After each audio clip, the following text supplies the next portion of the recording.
Nicole Ayers, the first of the Fly's newest class of astronauts to enter, and last commander of Crew 10, Anne McClain.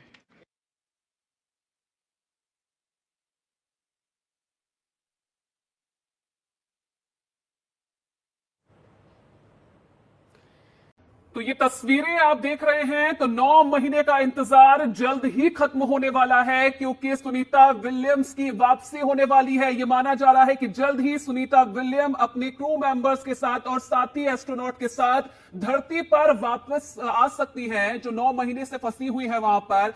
इंतजार जो है वो खत्म हो सकता है, और इंतजार जिस तरीके से किया जा रहा था, और जब अपने साथी क्रू मेंबर्स को उन्होंने देखा तो गले लगाकर उनका स्वागत किया, और वो खुशी साफ तौर पर आप जो तमाम मेंबर्स वहां पर फंसे हुए हैं उनके चेहरों पर देख सकते हैं। लगातार जो थी कोशिशें की जा रही थी, 9 महीने से जो कोशिशें थी सुनीता विलियम्स को वापस धरती पर लाने की, वो की जा रही थी, लेकिन किसी न किसी कारणवश जो सफलता थी वो नहीं मिल पा रही थी। और अब जिस तरीके से पूरा प्रोसेस चल रहा है उससे माना जा रहा है कि जल्द ही जो वापसी है वो हो सकती है सुनीता विलियम्स की। ये तस्वीरें आपको दिखा रहे हैं, आप देखिए खुशी की लहर जो है, जो सभी क्रू मेंबर्स वहां पर मौजूद हैं उनके चेहरे पर साफ तौर पर देखी जा सकती है। अंतरिक्ष में खुशियों का ये पल, जो 9 महीने का इंतजार है वो खत्म होने वाला है।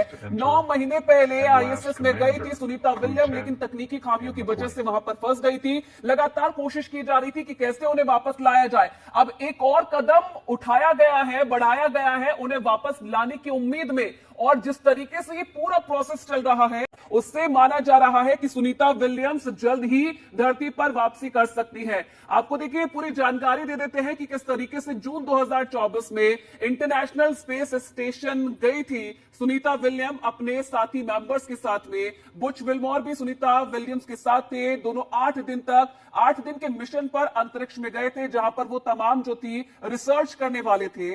स्टारलाइनर अंतरिक्ष यान से भरी ये उड़ान थी, और स्पेस स्टेशन के पास अंतरिक्ष यान में खराबी हो गई। यान को दिशा देने वाले 5 थ्रस्टर्स बंद हो गए। दोनों को वापस लाने की कई कोशिशें की गई, जो कि अब तक नाकाम साबित हुई। अब एक और कदम उठाया गया है सुनीता विलियम को वापस लाने की उम्मीद में, और जिस तरीके से ये पूरा प्रोसेस चल रहा है, जिस तरीके से पूरा एक कदम बढ़ रहा है, आगे लगातार बढ़ता जा रहा है, उससे माना जा रहा है कि इसी महीने जो है सुनीता विलियम की वापसी हो सकती है। अब आपको ये बताते हैं कि आखिरकार स्पेस स्टेशन होता क्या है जहां पर सुनीता विलियम अपने बाकी साथियों के साथ मौजूद है। दरअसल अंतरिक्ष में बनाई गई ये एक प्रयोगशाला है। रूस, फ्रांस समेत 18 देशों ने मिलकर इसे बनाया था, और पृथ्वी के चारों ओर ये स्पेस स्टेशन जो है चक्कर लगाता रहता है। करीब 90 मिनट में पृथ्वी का जो एक चक्कर है वो पूरा किया जाता है।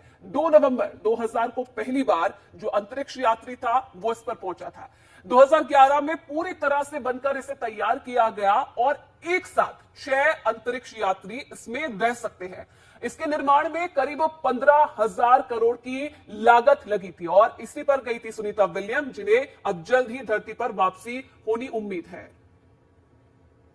In Houston. Thank you for tuning in this early morning. It was a wonderful day. Great to see our friends arrive. So thank you so much. In Houston, thank you for tuning in this early morning. It was a wonderful day. Great to see our friends arrive. So thank you.